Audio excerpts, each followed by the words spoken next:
बाबा आत्माएं ब्रह्म महातत्व में किस गुरुत्वाकर्षण के आधार खड़ी है? किस गुरुत्वाकर्षण के आधार पर? आत्माओं ने जो पुरुषार्थ किया है वो ऊंचा नीचा पुरुषार्थ किया है या सबने एक जैसा पुरुषार्थ किया है? तो जिसने जास्ती पुरुषार्थ किया है उसके नीचे दूसरे लटकते नहीं रहेंगे।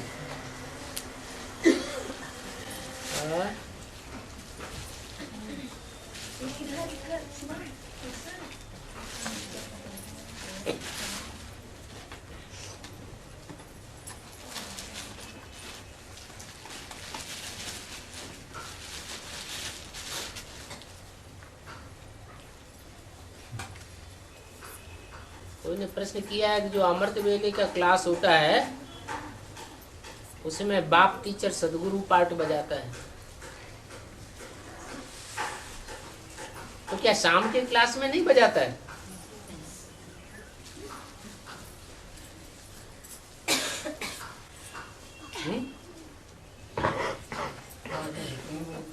है बेसिक नॉलेज में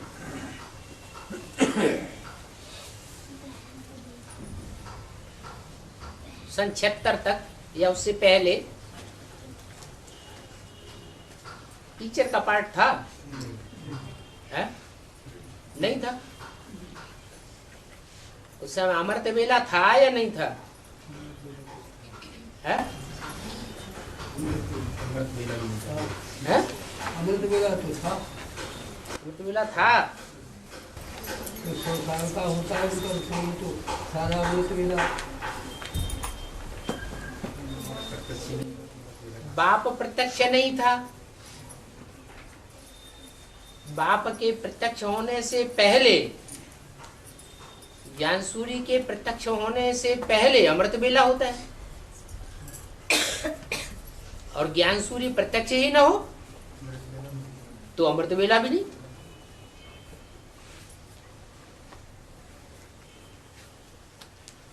तो टीचर कब होता है? टीचर के रूप में बाप है 76 सेकेंड। उससे पहले तो क्लैरिफिकेशन की बात ही नहीं होती। और सदगुरु का पार्ट टीचर के पार्ट से पहले है या बाद में?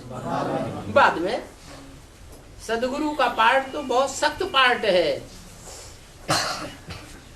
बाप और टीचर फिर भी रहमदिल बन जाते हैं, लेकिन सदगुरु रहम नहीं करेगा।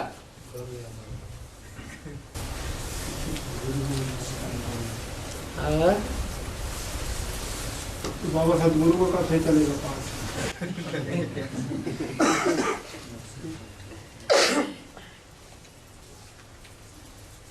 सदगुरु का पाठ तब चलेगा जब नंबर बार सदगति प्रत्यक्ष होने वाली होगी। और आवाज मुरली में जो एक शब्द है आदमशुमारी, क्या है इसका? आदमशुमारी इसका अर्थ नहीं समझा। आदमशुमारी माने जनसंख्या की गणना की जाती है। जी जी जनसंख्या गिनी जाती है, जी। उसको कहते हैं आदमशुमारी। दुनिया में कितने आदमी हैं या किस धर्म में कितने आदमी हैं, किस देश में कितने आदमी हैं, उसको कहेंगे आदमशुमारी। कुंडे कुंडे मत भिन्न का बात समझ आता है, लेकिन कुंडे कुंडे का अर्थ नहीं समझ। कुंडे माने बुद्धि। ये जो बुद्धि है ना वो तुंडे है। हर एक तुंड में अपने अपने प्रकार की बुद्धि है। जिसने जब से जन्म लिया तब से उसको 1000 नियामत ड्रामा प्लान अनुसार मिली हुई है। कौन सी है? ज्ञान नहीं मिलता है। जन्म लेते ही हर एक मनुष्य आत्मा को बुद्धि मिलती है, वो अपने अपने प्रकार की बुद्धि मिली हुई है। जैसे जैसे जन्म जन्मांतर के जिसके जिसके कर्म, वैसी वैसी बुद्धि की 1000 नियामत मिलती है, लेकिन वो अलग अलग प्रकार की बुद्धि है सबकी, किसी की एक जैसी बुद्धि नहीं है। इसलिए कहते हैं तुंडे तुंडे मतिर भिन्ना। मति माने बुद्धि।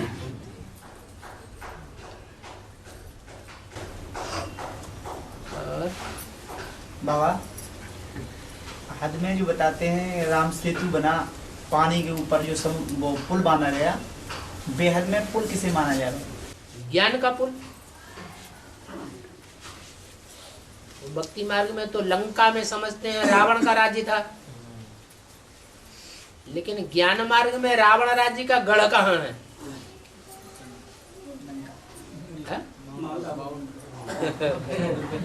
अभी जो रावण राज्य का गढ़ है, रावण राज्य कहो, कौरव राज्य कहो, उसका गढ़ माने किला कहाँ है? जहां से सब पांडवों को देश निकाला मिलता है। प्रैक्टिकल में मिला या नहीं मिला? मिला। तो वो हो गया रावण राज्य। लेकिन बाबा सबको बोले मिलता माउंट आबू से है, किसी को जहाँ जहाँ सेंटर बने वो वहाँ से मिल जाता है। जहां जहां सेंटर बने हुए मतलब पूरे भारत। हाँ, माने तुम चलते फिरते सेंटर नहीं हो तो माउंट आबू जाने से डरते हो क्या? तो जाओ, देखो निकाला मिलता है कि नहीं? नहीं मिलेगा? अरे मिलेगा। हाँ।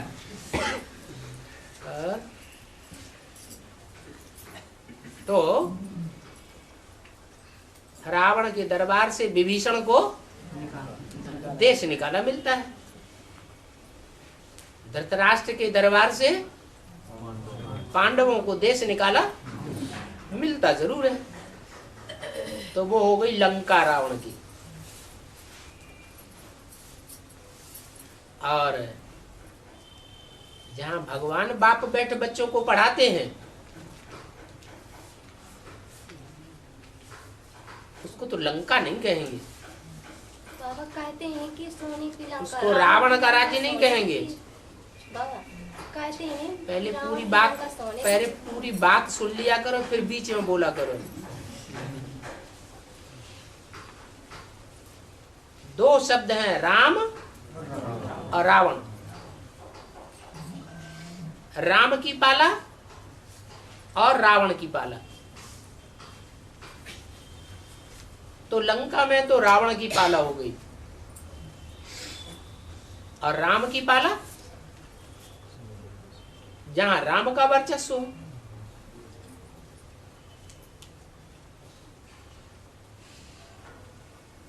तो राम की जो मति है, मति माने बुद्धि, और रावण की जो मति है,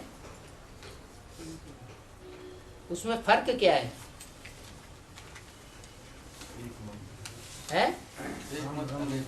राम की बुद्धि अव्यभिचारी बुद्धि, और रावण की बुद्धि व्यभिचारी बुद्धि। अव्यभिचारी मति अर्थात श्रीमत में से जो ज्ञान निकलता है, उस ज्ञान से जो पुल तैयार होता है, वो पुल का कनेक्शन रावण राज्य तक जुटा हुआ है। कहते हैं पत्थरों का पुल बनाया।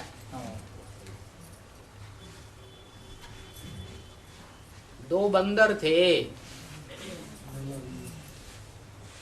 जिनके हाथों से वो पत्थर तैराए जाते थे। नहीं तो पत्थर पानी में डूब जाता है या तैरता है? डूब जाता है। लेकिन वो पत्थर बुद्धि आत्माओं की बात है या पत्थरों की स्थूल की बात है? पत्थर बुद्धि आत्माएं हैं। वो पत्थर बुद्धि आत्माएं नल और नील के नाम से विख्यात हुई। क्या? नल। नल में से क्या निकलता है? पानी की धारा निकलती है। और नील कहते हैं विषैला। विष का रंग कैसा होता है? नीला होता है, काला होता है, हरा होता है। तो दो आत्माएं विशेष हैं, एक राम और एक कृष्ण। उनका नाम रख दिया है नल नील। उनके बुद्ध रूपी हाथों से वो पत्थर संसार सागर, विषय सागर में तैराए जाते हैं। तो जो पत्थर तैराए जाते हैं उनमें बहुत से पत्थर ऐसे हैं जिनका कनेक्शन वो रावण राज्य से भी जुटा हुआ है। यहाँ की बात वहां पहुंचा देते हैं। बाबा नल नील में से तो जो पत्थर वहां बात को पहुंचाए देते हैं, तो इधर की बात वहां पहुंच जाती है, और उधर की बात कुछ ऐसे हैं जो उधर की बात यहां पहुंचा देते हैं। तो दोनों तरफ का कनेक्शन जुड़ा हुआ है। अब आज की बाहरी दुनिया में झगड़ा चल रहा है कि वो जो पुल है बाहर की दुनिया का वो तोड़ देना चाहिए। ऐसा कोई पुल बना ही नहीं।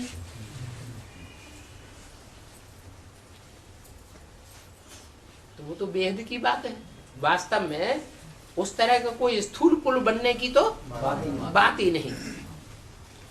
अच्छा, स्थूल न सही, सूक्ष्म ज्ञान का पुल तो टूट जाने में फायदा है या जुड़े रहने में फायदा है?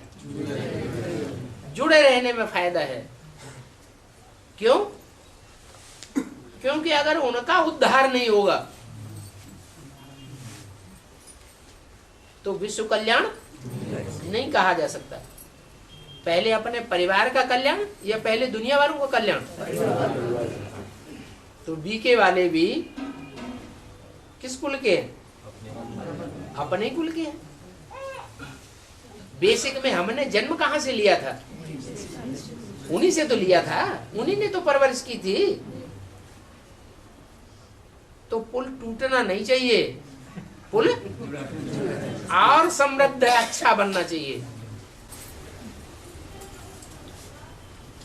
अब बताओ बाबा, नल और नील आपने दो बताए हैं। है, तो नल को बताया आपने ज्ञान जल से संबंधित है, और नील को विषैला। है। तो नील किसे माना जाएगा? नील जो विष पीता है, राम बाबू है। और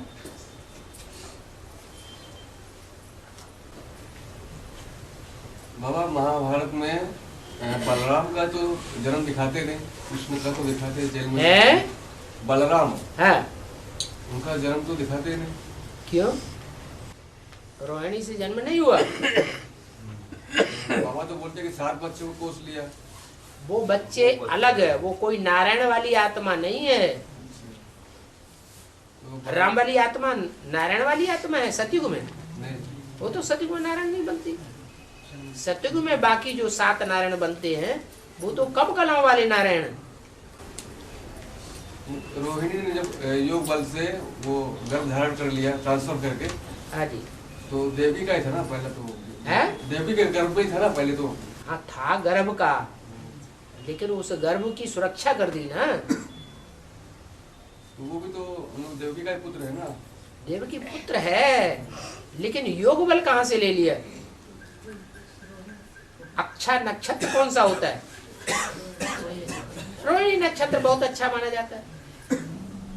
और बाबा, है, कृष्ण हमारी आत्मा जो है सृष्टि का पहला पत्ता है। हाँ जी। और जो ये सागर दिखाए ना, हैं? पीपल के पत्ते पर कृष्ण अमृत चूसता हुआ आया दिखाए ना, है, तो वो जो पीपल का पत्ता है वो तो जगदम्बा है ना। हाँ। तो जो सृष्टि का पहला पत्ता है, तो इनको पीपल का पत्ता बताया गया, तो मतलब किस नाम बताया पीपल का? वो पीपल का पत्ता नहीं है, वो बरगद का पत्ता है। सागर में दिखाए ना, जो सागर में पीपल का पत्ता दिखाया गया है वो तो हिलने डुलने वाली आत्मा है। अब ब्रह्मा बाबा क्या घड़ी घड़ी हिलता डुलता था उस समय कि राम वाली आत्मा से भी ज्यादा दृढ़ हो गया था। साक्षात्कारों को एक था सुनाने वाला और एक था साक्षात्कारों के रहस्य को सुनकर के धारण करने वाला। कौन था? यज्ञ के आदि में साक्षात्कारों के रहस्य को सुनकर के धारण किसने किया सबसे जास्ती? ब्रह्मा बाबा। तो वो पीपल का पत्ता हुआ। हाँ, बरगद बात अलग और पीपल बात अलग। हाँ जी। और बाबा मुरली में बोलते हैं कि माता का पाठ जो है शिव ने बजाया ब्रह्मा के तन के द्वारा, और कभी कभी बोलते हैं कि ब्रह्मा बाबा ने बजाया माता का पाठ, और लास्ट में प्रतिष्ठा होगी तो वो कोई भी बीज होता है, चाहे नीम का हो चाहे आम का हो, धरने का महत्व नहीं होता। धरने का तो महत्व होता है।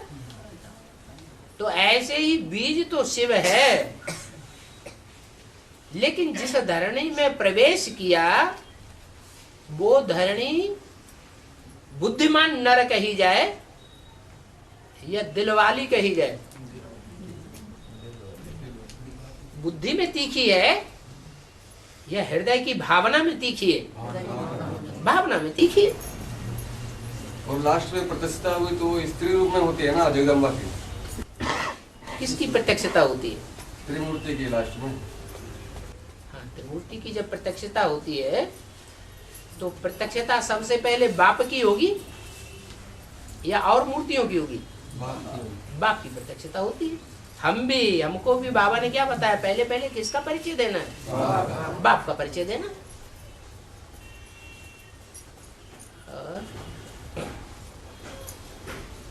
बाबा आदि शो अंत बताया है मुरली में।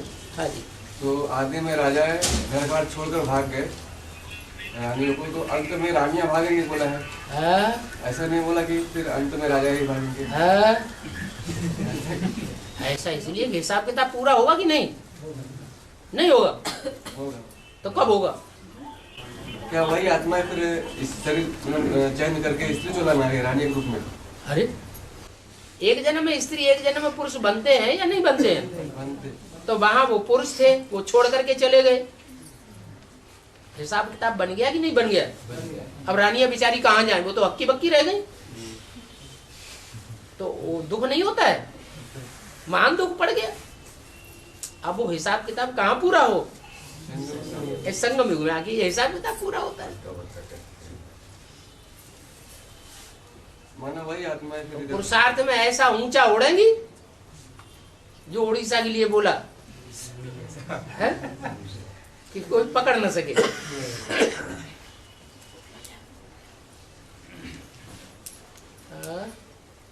अभी तो पकड़ पकड़ के बैठे हुए हैं ना। इसको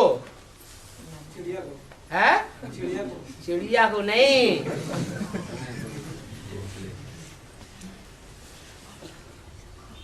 जो भी सेंटर्स हैं उनमें कन्या माताओं की नहीं चल रही है। अब चाहे सेंटर्स हैं और चाहे जोनल आश्रम हैं, छोटे सेंटर्स हैं या बड़े सेंटर्स हैं, उनमें वर्चस्व किसका है? भाइयों का है या कन्या माताओं का है? भाइयों का है। पकड़ के बैठे हुए। ऐसा भी टाइम आएगा कि पकड़ उनकी ढीली हो जाएगी। ये सेंटर में कब्जा मतलब कर लिया है? सेंटर भाइयों ने हाँ हाँ कंट्रोल कर लिया सेंटर को। हाँ, नहीं तो कोई भी ब्रह्मा कुमारियां अपने सेंटर से ट्रांसफर क्यों नहीं होना चाहती? क्यों नहीं ट्रांसफर हो रही हैं? कब से बोला हुआ व्यक्तवाणी में आगे चल करके ट्रांसफर करेंगे, फिर ट्रांसफर होते क्यों नहीं? माया मोह के जाल में जकड़ गए। उनको कोई हिला नहीं सकता, ट्रांसफर हो नहीं सकते।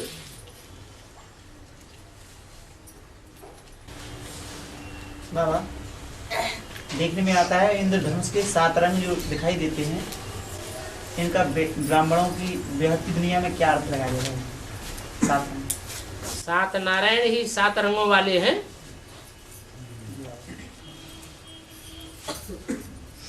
और कहते हैं कि मेरे द्वार खड़ा भगवान भगत मेरी भर दे, है बेहद ही का अर्थ होगा।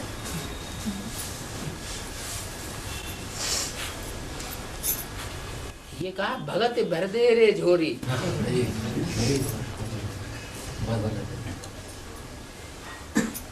माने भगत भर दे रे झोरी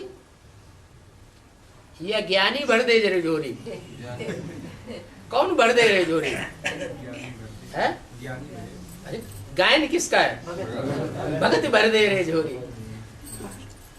भक्तों ने 63 जन्म जो भी भक्ति की है वो भगवान की झोली भरी, या जो भी भक्ति नहीं हुई तुम सब भक्तियां हो, उन भक्तियों ने भगवान की झोली भरी या दुनिया वालों की झोली भरी? दुनिया वालों की झोली भरी। अभी भगवान आया हुआ है, वो भक्तिनों से कहता है तुम सब भक्तियां हो, हे भक्तियों अभी मेरी झोली भर दो। मेरे द्वार खड़ा भगवान, क्या भगत भर दे रे झोली। तेरे दरवाजे पे खड़ा हुआ है, जन्म जन्मांतर तो औरों की झोली भरी, अभी मेरी झोली भर दे। क्या मांग रहा है? धन मांग रहा है? संपत्ति मांग रहा है? घर बार मांग रहा है? क्या मांग रहा है? विकार। जो विकारी सुख है वो सारे भक्तियों ने दुनिया वालों को लुटाए हैं। अभी बाप कहता है कि ये बेकार की चीज रह गई, इसमें कागविष्टा समान सुख है, अब सुख है नहीं, इसलिए तू मेरे को दे दे। अब वो चाहे स्त्री हो और चाहे पुरुष हो, सब भक्ति हैं। ऐसी तो कोई मनुष्य आत्मा नहीं है जिसमें भक्ति के संस्कार कुछ न कुछ रहे न, क्योंकि जहां भक्ति होती है वहां ज्ञान नहीं होता है, ज्ञान होता है तो भक्ति का अंश मात्र नहीं होता है।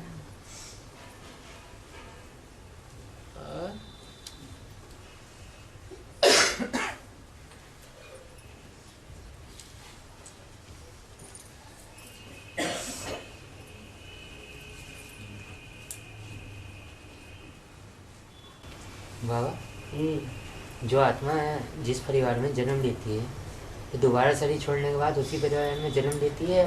उसी परिवार में? उसी मतलब सर्कल घूमता उनका है? मतलब जो उनका परिवार होता है, हिसाब किताब जिनसे होता है, तो वो हिसाब किताब पूरा करने के लिए उसी परिवार में माने एक ही जन्म होता है?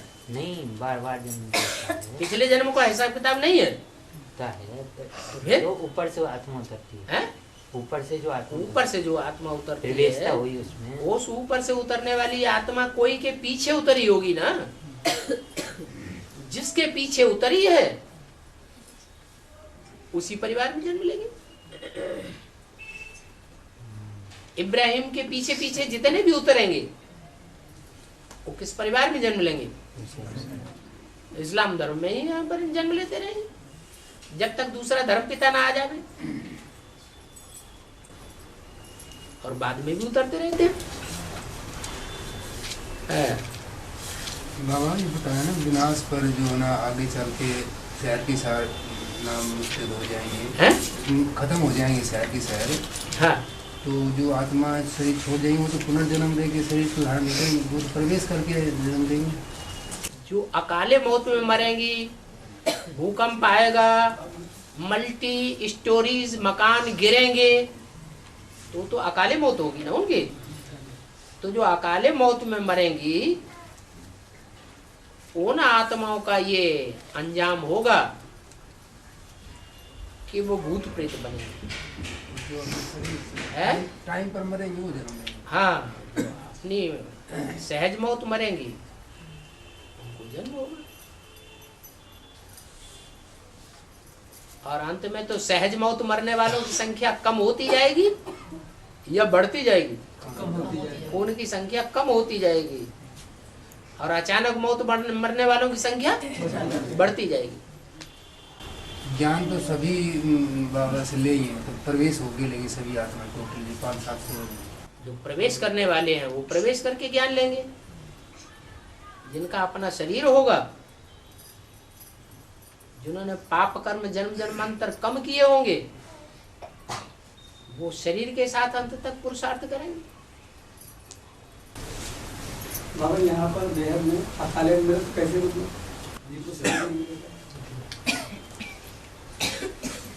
रास्ते चल रहे हैं, ट्रक ने कुचल दिया तो सहज मौत हुई या अकाली मौत हो गई? अगर ट्रक ने न कुचला होता तो और जिंदगी जीता या नहीं जीता? बाबा ये भी ड्रामा में नूद है। ड्रामा में नूद है, लेकिन अचानक है या सहज सहज है? अचानक है। और बाबा ये अकाली मौत को जो है रोका जा सकता है कि नहीं? पूर्व जन्मों में किए हुए जो कर्म है, जो कर चुके हैं, कोई ने जघन्य पाप किए हैं और कोई ने अच्छे कर्म किए हैं, रोक सकते हैं? नहीं, उपाय करते हैं लोग, मंत्र पढ़ते हैं, जाप करते हैं। वो मंत्र जाप करने से कोई के रुके हैं? पाप कर्म भस्म करने का कोई को तरीका मिला है? किसी को तरीका नहीं मिला। ये तो बाप ही आकर के बतलाते हैं कि अपन को आत्मा समझो और बाप को याद करो तो पाप भस्म होंगे। आप व्यभिचारी याद करेंगे तो तेजी से भस्म होंगे, और बीच बीच में दूसरों की याद करते रहेंगे तो धीमी गति से भस्म होंगे। हाँ। जैसे कहते हैं भक्ति में कि मतलब मुख में गंगा हो, सामने निकट हो, श्यामला हो, इसका अर्थ क्या होता है?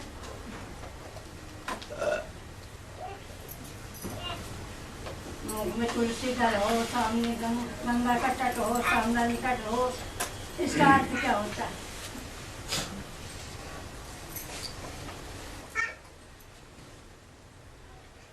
अब स्थूल गंगा जल की तो बात ही नहीं है ज्ञान में। कौन से ज्ञान जल की बात है? चैतन्य गंगा की बात है और चैतन्य ज्ञान जल की बात है। लेकिन जो ज्ञान है वो कन्याओं माताओं के मुख से अच्छा लगता है, ज्यादा फायदा करता है, या दुर्योधनों दुशासनों के मुख से सुना हुआ ज्ञान ज्यादा फायदा करेगा? है कन्याओं माताओं के मुख से सुना हुआ ज्ञान ज्यादा फायदा करेगा।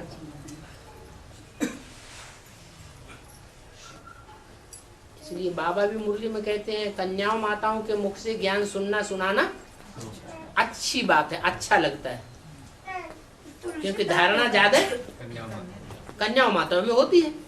बाबा तुलसी दल की इस बात के लिए कहते हैं। अब एक बात तो पूरी कर लो।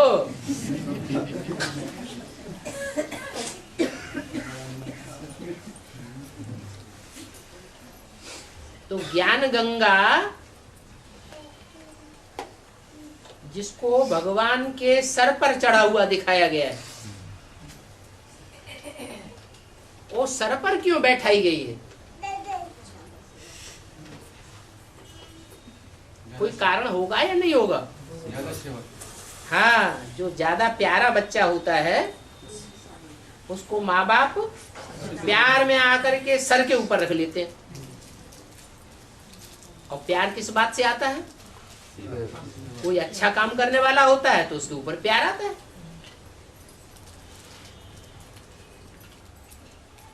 तो जो सेवा का काम है वो औरों के मुकाबले थोड़े समय में ज्यादा अच्छा काम, अच्छी सेवा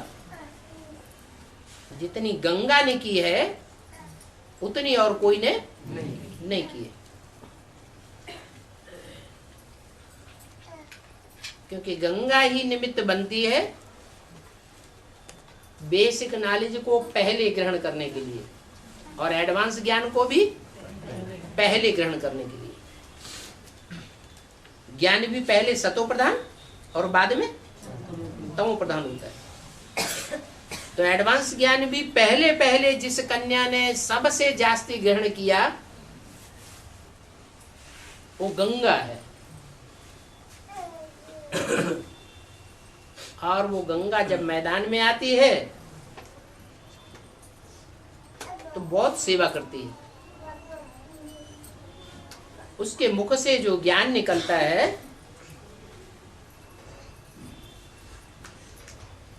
वो पवित्रता की कोटि का होगा या पवित्र मुख वाला होगा? पवित्रता की कोटि का। इसलिए गंगा का मान और नदियों में सबसे जास्ती है। ऐसे भारत की सभी नदियों का मान है, सभी नदियों में स्नान करते हैं। विदेशों की नदियों में स्नान नहीं करते। क्यों? क्योंकि विदेशी जो चैतन्य नदियां कन्याएं माताएं हैं वो विविचारिणी बनती हैं और भारतीय कन्या माताएं अब विविचारी वृत्ति वाली होती है, नंबरवार। इसलिए जब प्राण तन से निकले तो किसका ज्ञान मुख में हो? गंगा का ज्ञान, गंगा के मुख से सुनाया हुआ ज्ञान मुख में होना चाहिए और तुलसी दल मुख में होना चाहिए। तुलसी कौन है?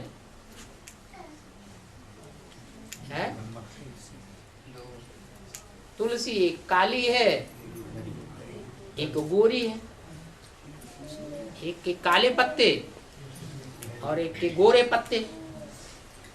गोरे पत्ते वाली तुलसी घर परिवार में लगाई जाती है, आंगन में रखी जाती है। और काले पत्ते वाली तुलसी आंगन में पनपेगी नहीं। क्या? आंगन में रखेंगे तो खत्म हो जाएगी। जंगल में पलती है। कौन बाबा क्या है बड़ा?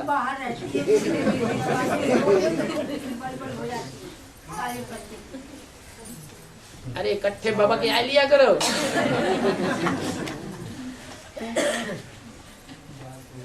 तो कारण क्या है?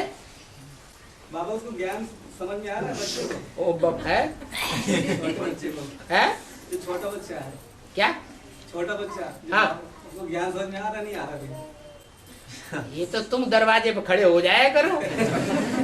जो छोटे बच्चे बाएं बाएं बाएं बाएं करते रहते हैं, सबका बुद्धि वो खींचते हैं। ऐसे मेरे साथ होता बाबा। उनकी माताओं को बताओ कि तुम्हारे ऊपर ये पाप चढ़ रहा है, तुम ऐसा क्यों करती हो? सेंटर के बाहर को डाल दिया था। दादी अम्मा चाची अम्मा को दे के आया करो।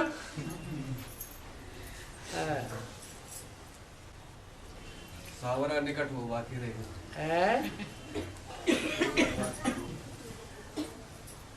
हाँ, तो काली तुलसी कांटों के जंगल में पनपती है,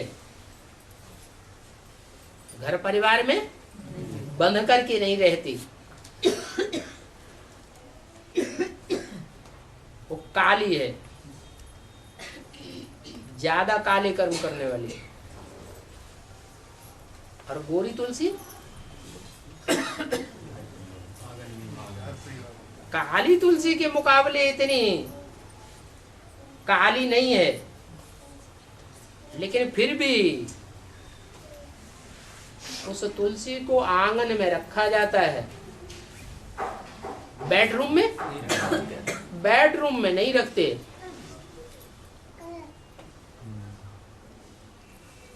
आंगन में दास दासियां बैठती हैं या रानी महारानी बैठती हैं, कुछ न कुछ बेवफाई हो जाती है तो आंगन में रखी जाती है। लेकिन फिर भी विशेषता भक्ति मार्ग में ये दिखाई है कि भगवान को भोग तब ही लगाया जाएगा जब तुलसी का पत्ता भोग में डाला जाए। इसका मतलब कि वो जो आत्मा है दोनों निमित्त हैं, काली तुलसी और गोरी तुलसी, वो जब तक सरेंडर ना हो जाए भगवान के सामने पहले पहले वो तन मन धन से सरेंडर हो, तब दूसरों का भोग लगेगा, नहीं तो भोग स्वीकार नहीं होता। इसलिए अव्यक्त वाणी में बोला है सन 83 है तो 83 में 13 होना चाहिए ना, कि 83 से पहले कोई ब्रह्मा कुमारी भगवान की बनी नहीं है, बनी थी? भगवान प्रत्यक्ष हुआ था? तो प्रत्यक्ष नहीं हो तो बनी कहां से? है? कौन माँ थी? ब्रह्मा माँ थी? तो दाढ़ी मूछ वाला था या अम्मा थी? अरे दाढ़ी मूछ वाला का भोग लगाया जाएगा? नहीं, दो माताएं थी ना। है? दो माताएं थी ना। है? दो माताएं थी ना।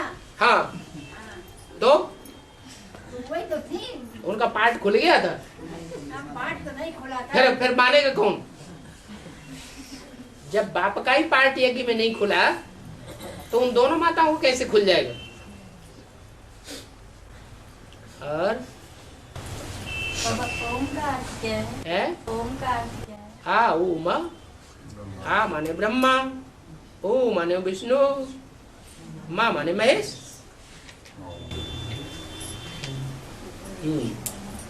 अच्छा बाबा, ये जो योग गुरु रामदेव बाबा जो है कह रहे हैं कि हम सबका परिवर्तन कर देंगे, बोलते हैं तन मन, मतलब तन और मन को हम स्वस्थ कर देंगे पूरी दुनिया में योगा करा करके, तो इसका क्या रहस्य?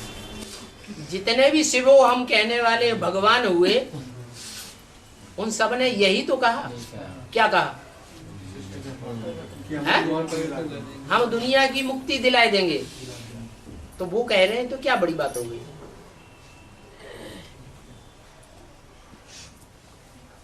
इससे पहले शरीर का योग किसी ने नहीं सिखाया था। इससे पहले प्राणायाम की प्रक्रियाएं हजारों साल पहले से नहीं चली आ रही। हाँ, ये है कि ये ऊपर से आई हुई नई आत्मा है, इसलिए इनका मान मर्तबा ज्यादा है। जब ये भी पुरानी हो जाएगी तो इनका मान मर्तबा भी ऐसे ही ठंडा हो जाएगा, जैसे आचार्य रजनीश का ठंडा हो जाता है। ऐसे फिर और कोई आत्मा है, फिर कोई और आ जाएगी, वो भगवान बन के प्रत्यक्ष होने लगेगी। स्वर्ग तो कोई भी नहीं बनाता, और स्वर्ग बनाता है तो बनाने की प्रक्रिया पहले हमें समझाए।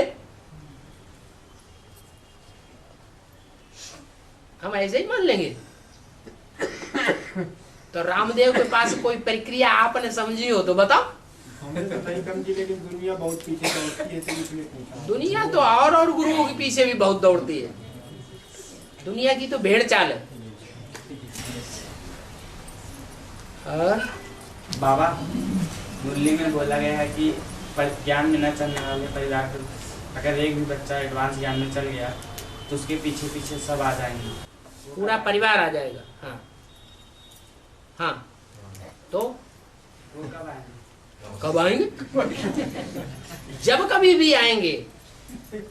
विनाश होने से पहले पूरा परिवार का परिवार भगवान बाप को जितना पहचानेगा उतना और धर्म वाली आत्माएं नहीं पहचानेगी। क्यों? उनमें क्या खासियत है? उनमें ये खासियत है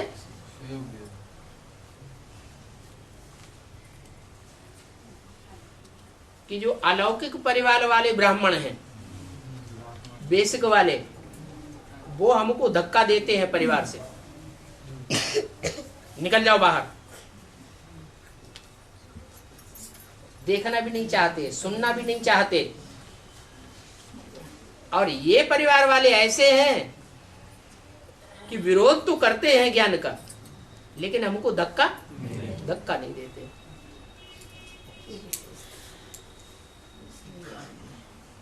तो कौन से अच्छे? यही अच्छे। इसीलिए ये वरदान मिला हुआ है।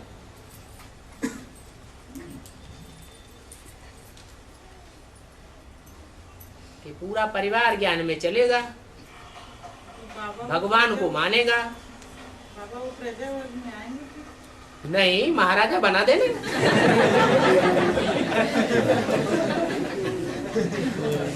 अरे हमारे परिवार ही का है तो हमारा परिवार वाला तो महाराजा बनना चाहिए।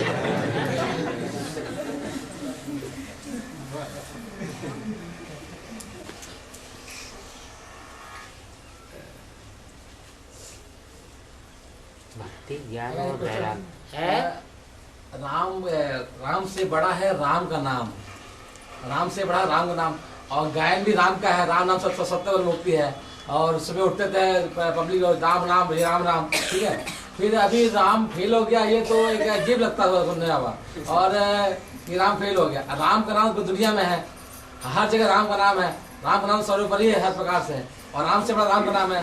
अभी बात आई पत्थर की, कि जब वो समुद्र में बहा गया तब तो राम लिखा गया, पत्थर तरेगा राम लिखा जाएगा उसके ऊपर। तो लक्ष्मी नारायण को बड़ा दिखाया है और राम को छोटा कर दिया गया, ऐसा क्यों हुआ?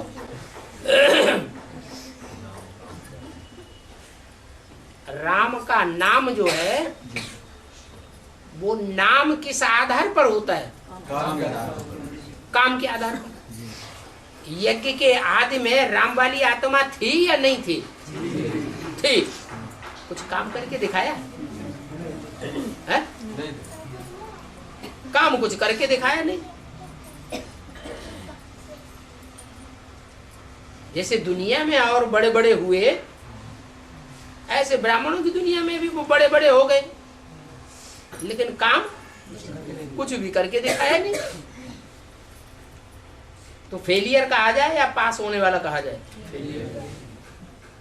फेलियर हो गया। अब ये तो कोई जरूरी नहीं है कि जो एक बार फेल हो गया वो अंत तक या फाइनल परीक्षा में भी फेल हो जाएगा।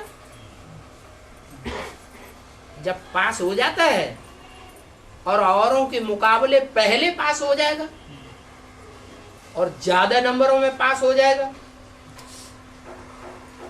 तो काम करके दिखाया ना। सही बात। तो संसार में नाम होगा।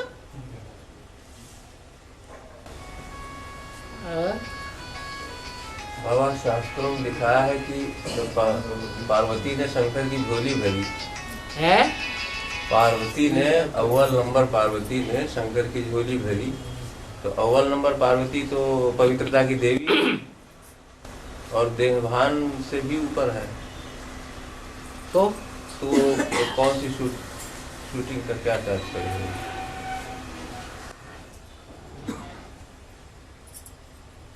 लक्ष्मी कौन सी झोली भरती है? और जगदम्बा से सब मनोकामनाओं की पूर्ति होती है, वो भी झोली भरती है।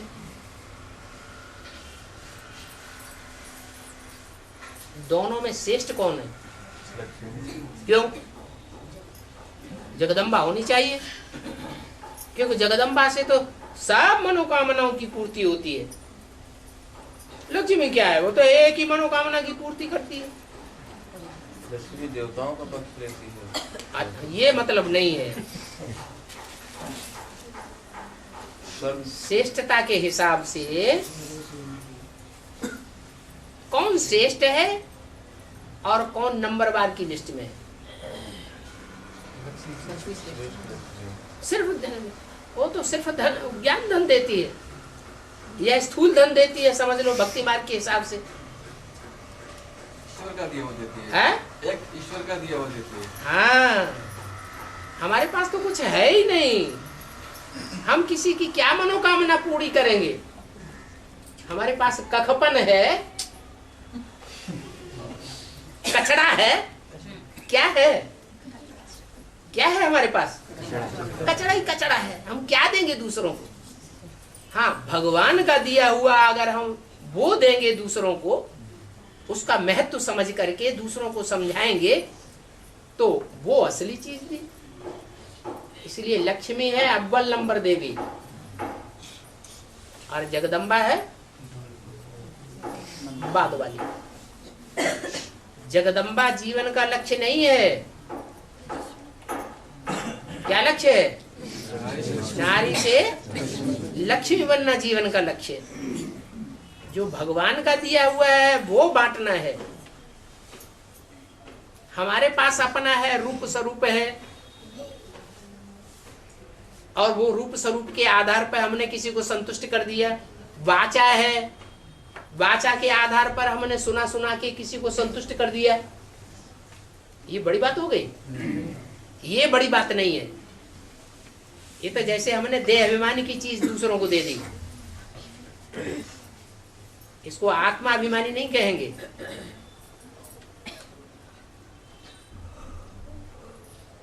भगवान का दिया हुआ हम आपको दे रहे हैं, हम अपनी चीज नहीं दे रहे हैं। वो बड़ी बात है। बाबा मूल्यों में कई बार ये सुना है कि शिव बाबा जो है सृष्टि में हमेशा कायम है, तो वो परम धाम जब चले जाते हैं तब भी कायम है। परम धाम में जो बैठने वाला ज्योति बिंदु शिव है, वही तो ये बात बताता है कि मेरी आत्मा का ही नाम शिव है, और जितनी भी आत्माएं होती हैं उनके शरीर का नाम होता है। क्या? उनकी आत्मा का नाम नहीं होता है। और मेरी बिंदु रूप आत्मा का ही नाम शिव है। बिंदी का नाम शिव है। वो आत्माओं का बाप है, दूसरा कोई संबंध नहीं है। उसको शिव बाबा नहीं कहेंगे। क्या? उसको शिव बाबा नहीं कहेंगे, उसको शिव बाप कह सकते हैं। तो शिव बाप इस सृष्टि पर सदा कायम नहीं है, लेकिन शिव बाबा माने वो शिव बाप इस सृष्टि पर आकर जिस मुकर्रर रथधारी की आत्मा को आप समान बना के जाता है। निराकारी, निर्विकारी, निरहंकारी, वो शिव बाबा है। दोनों में अंतर है। शिव बाबा इस सृष्टि पर सदा कायम है, लेकिन कोई पहचान नहीं सकता। और सुप्रीम सोल ज्योति बिंदु वो शिव बाप है, वो परमधाम में रहता है, इस सृष्टि पर सदाकाल नहीं रहता है। इसके बगैर उसका परिचय नहीं मिलता, और उसके बगैर इसका परिचय नहीं मिलता।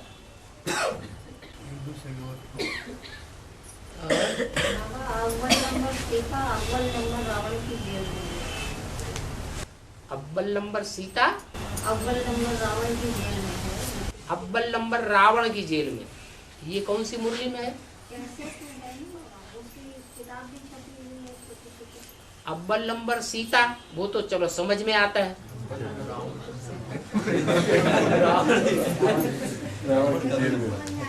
है? ये है ही नहीं। कैसे का नंबर हमको नहीं याद है बाबा, पर किताब रावण जो है रावण की जेल में, वो रावण कहा ही जाता है व्यभिचारी को, और अव्वल नंबर सीता को व्यभिचारी थोड़ी कहेंगे। वो तो अब व्यभिचारी है।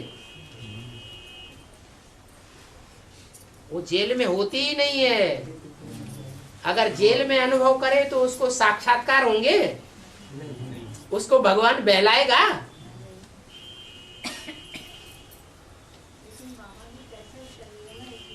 उसका हेडिंग दिया है अव्वल नंबर सीता, अव्वल नंबर रावण की जेल। सीता रावण की जेल। हेडिंग में सीता रावण की जेल। कैसेट बनी है ना, कैसेट पर अगले संगठन में वो कैसेट ले आना और वो उसी पॉइंट पे लाके यहाँ सुना देना। किताब भी ले आना, दो चीजें ले आना। चलो। बाबा हाँ बाबा बेसिक में हमको टाइटल मिला था कि आप बाप दादा के नैनों में समाये हुए नूरे रतन हो। हाँ। तो इसका मतलब हमें आज तक क्लियर नहीं हुआ। बाप दादा के नैनों में, आप बाप दादा के नैनों में समाये हुए नूरे रतन हो। नूर, नूर कहते हैं रोशनी को। आंखों में जो रोशनी है उसको नूर कहते हैं। और बाप है शिव,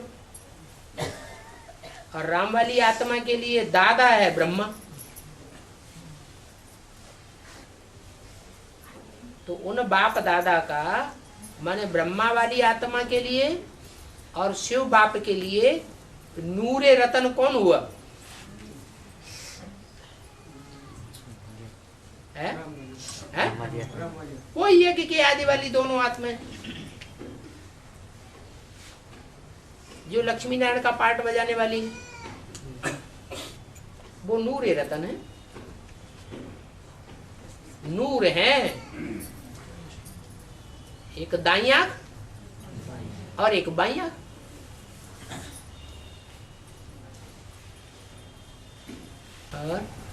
बाबा शिव बाबा के अलावा और कोई दुनिया में ऐसी कोई आत्मा है जो जन्म मरण के चक्कर में ना आती? शिव बाबा शिव बाबा के, शिव के अलावा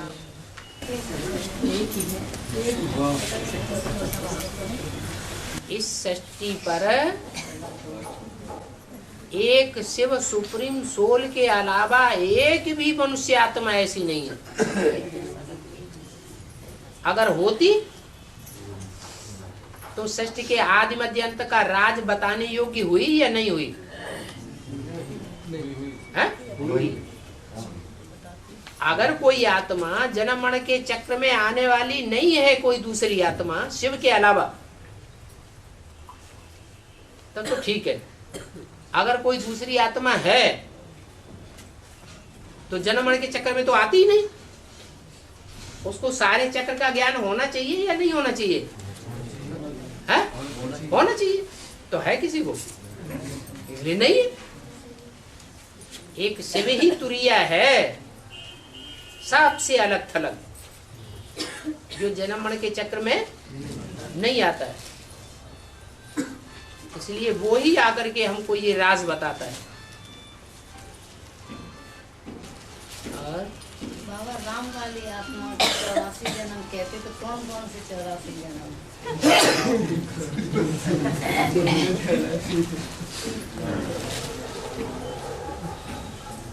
राम वाली आत्मा के 84 जन्म राम वाली आत्मा ही पहले बताएगी या कोई दूसरा बताएगा? है? राम वाली आत्मा बताएगी, और हम तो राम वाली आत्मा है नहीं। इसलिए हम तो बता ही नहीं सकते, क्योंकि अव्यक्त वाणी में बाबा ने ये बोला है कि बाप दादा कोई का पार्ट बोर्ड पर या कागज पर लिखकर नहीं बतावेंगे। जो होगा वो अपने आप, अपने मुख से, अपनी चलन से, अपनी दृष्टि से, अपनी वृत्ति से, अपने कर्तव्यों से अपने आप को संसार में प्रत्यक्ष कर देगा। तो हमसे तो पूछना बेकार है। बाबा ने लाडेश्वर भगवान निकले हैं। लाडेश्वर भगवान, लागेश्वर, हाँ, वो पुष्कर में उनकी मतलब वो होता है। वहाँ जाने पर लोग कहते हैं छू लेने से सारे रोग खत्म हो जाते हैं। सारे रोग खत्म हो जाते हैं स्पर्श करने से। खत्म हो जाते हैं? छू लेने से, टच करने से। वो रहने वाले हमारी गोंडा की है, आरसी मिश्रा। पहले आपने छुआ? नहीं, हम तो नहीं गए बाबा। आपको डर लगता है? हम गए नहीं बाबा। गोंडा के रहने वाले हैं, आरसी मिश्रा पर एक ठेका काम करते। हाँ, तो आप जाकर के पहले प्रैक्टिकल करके देखो, तो सभा में बात बोलो, फालतू बात क्यों बोलते हो? पहले हाथ लगा के देखो। हाँ, भक्ति, ज्ञान और वैराग एक साथ कैसे रह सकता है? अरे एक साथ कैसे रहेंगे? भागवत में तो दिखाया एक साथ। भागवत में दिखाया? भागवत किसने बनाई? मनुष्य ने। फिर मनुष्यों की बात क्या सच्ची होती है? बाबा तो बोलते हैं जब ज्ञान मिलता है तो भक्ति से वैराग आ जाता है। ये ज्ञान की निशानी है जितना जितना ज्ञान मिलता जाएगा उतना उतना भक्ति मार्ग की प्रक्रियाओं से बुद्धि योग हटता जाएगा। भक्ति मार्ग मुर्दाबाद, अज्ञान मार्ग जिंदाबाद। भक्ति की बातें जितनी हमारे जीवन में निशानी दिखाई दे रही हैं तो समझ लो ज्ञान नहीं है। और भक्ति मार्ग की एक भी निशानी न दिखाई पड़े माना उतना ही जास्ती हमारे अंदर ज्ञान समाया हुआ। तो साथ साथ नहीं रहते क्या? भक्ति और ज्ञान। जहां भक्ति है वहां ज्ञान का नाम निशान नहीं। जहां ज्ञान है वहां भक्ति का नाम निशान नहीं। हाँ, ज्ञान होने से इस दुनिया से चित्त वृत्ति हट जाएगी। ज्ञान माना बाबा 84 का पूरा चक्र जब मालूम पड़े तभी ज्ञान माना जाए। ज्ञान माने ड्रामा का ज्ञान, सृष्टि के आदि मध्य अंत का ज्ञान। ज्ञान माने बाप की पहचान। ज्ञान माने अपनी आत्मा के श्रेष्ठ से श्रेष्ठ पद की पहचान। बाबा भक्ति की निशानी क्या है? निशानी क्या है? भक्ति की निशानी क्या है? भक्ति की निशानी देखो, माथे में बिंदी लगी कि नहीं? कानों में गुंदा उंदा है कि नहीं? नहीं है? कह रहे हैं? एक तरफ तो बोलते हैं कि जब ज्ञान मिल जाएगी तो भक्ति छूट जाएगा और किधर से बोल रहे पता ही नहीं। हाँ, हाँ। जैसे ज्ञान मिल जाती है तो शिवाप मिल जाता है। हाँ, हाँ? तो भक्ति की निशानी तो अभी है तो फिर तो ज्ञान नहीं है। तो बाप कैसे मिला? ज्ञानी से कोई जीतेगा? दुनिया में कोई ज्ञानी का मुकाबला कोई संसार में करेगा? नहीं करेगा। बाप कैसे मिला फिर बाबा? ज्ञान नहीं रहा पूरा तो बाप कैसे मिला? तो ज्ञान अगर मिल तो गया, सुनाने वाले ने सुना दिया, हमने सुन लिया, नहीं दूसरे व्यक्ति ने समझा भी दिया और हमने समझ लिया, लेकिन जीवन में धारणा प्रैक्टिकल में देखने में नहीं आ रही। चलो हम धारणा करें भी तो जो विरोध करने वाले हैं वो हमको धारणा करने नहीं देते। तो हम उनसे कमजोर हैं या हम ज्ञानी तू आत्मा सर्वशक्तिवान बाप के बच्चे हैं? क्या साबित हुआ? सर्वशक्तिवान बाप के बच्चे तो नहीं है। तो बाबा थोड़ा अंश भी भक्ति करेगा तो शरीर छोड़ना पड़ेगा।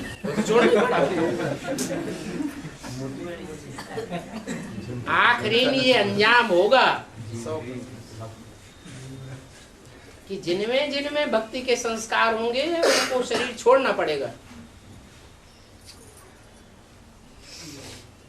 कोई भी भक्ति की निशानी दिखाई पड़ेगी, पकड़ में आएगी और वो छोड़ने में असमर्थ है, चाहे दुनिया वालों के अपोजिशन के कारण असमर्थ है, तो भी उसको शरीर छोड़ना पड़ेगा। लेकिन बाबा भाइयों की तो कोई इतना बिंदी है भाइयों में तो कोई भाई नहीं है ऐसा? भाइयों में तो कहाँ है बाबा? कोई नहीं। बिंदी नहीं लगी है। बिंदी नहीं लगी, चलो बिंदी नहीं लगी कोई बात नहीं, लेकिन धंधा दोहरी लगी पड़ेगी नहीं? हाँ, तो फिर ये काय की निशानी है? बाप ने तो बताया मेरे सेवा में लगे रहने वाले बच्चे भूख नहीं मर सकते, फिर काय के लिए धंधे दोहरी लगी? भक्ति में आ जाता बाबा। हाँ? ये भक्ति में है। ये भक्ति नहीं है। भक्ति डरपोक होती है या ज्ञानी डरपोक होता है? भक्ति डरपोक होती है। धंधा दौड़ी करने के लिए तो बाबा ने बोला है खाली नहीं रहना है बिल्कुल भी। एक सतो प्रधान धंधा दौरी होती है और एक तमो प्रधान धंधा दौरी होती है।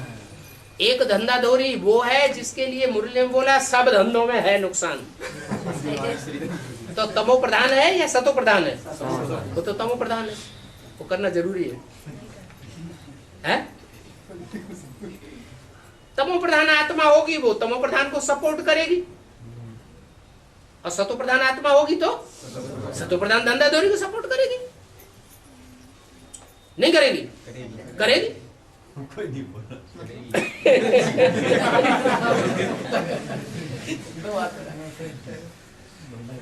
अच्छा बाबा, जैसे कि किसी को कोई बीमारी लग जाती है परिवार में, हाँ। तो वो बोलता है मुझे फलानी देवी में ले चलो तो मैं ठीक हूँ, हाँ। तो अब मजबूरी में जाना पड़ता है उसके साथ, तो वो भक्ति मार्ग कहलाएगा, क्या कहलाएगा? हाँ, आप में ताकत है तो अपनी योग बल की ताकत से उसे ठीक कर दो। नहीं, वो बोलता है अगर नहीं, उनके बोलने की बात छोड़ दो। आप में योग बल की इतनी ताकत है तो आप योग बल से उसे ठीक करके दिखाओ। अगर नहीं ताकत है तो जो साधन से लोग निरोगी बन रहे हैं उस साधन से उसको निरोगी बना दिया जाए तो आपको दुआएं मिलेंगी या बद्दुआएं मिलेंगी? दुआएं मिलेंगी। तो भक्ति मार्ग तो नहीं होगा ना? क्या भक्ति मार्ग तो नहीं होगा? हमारे पास वो ताकत नहीं है, हम अपनी ताकत से उसे नहीं बना सकते हैं। तो जैसा भी हम सहयोग उसे दे सकते हैं वो सहयोग दे करके हम उसको दुख दर्द को दूर कर दें तो हर्जा क्या है?